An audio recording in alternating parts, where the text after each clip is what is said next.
তো নমস্কার বন্ধুরা, আমি দুটো হোঁপা আর এটা সাদা তিল নিয়ে নিয়েছিলাম আর হোঁপাগুলোকে এইভাবে ছাড়িয়ে নিয়েছিলাম।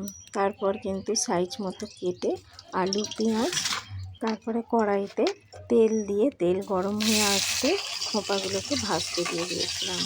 হোঁপাগুলো কিন্তু ভেজে আলাদা করে তুলে নেব, নিয়ে তারপর আলু পেঁয়াজ খুব ভালো করে ভেজে নেব।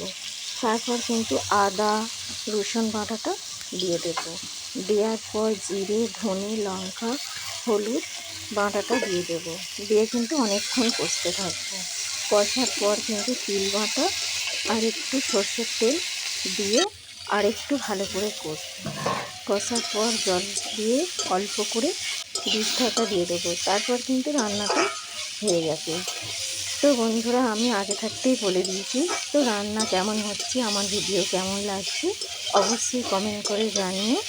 তো চ্যানেলটা সাবস্ক্রাইব করে পাশে থেকো। দেখা হবে পরের ভিডিও।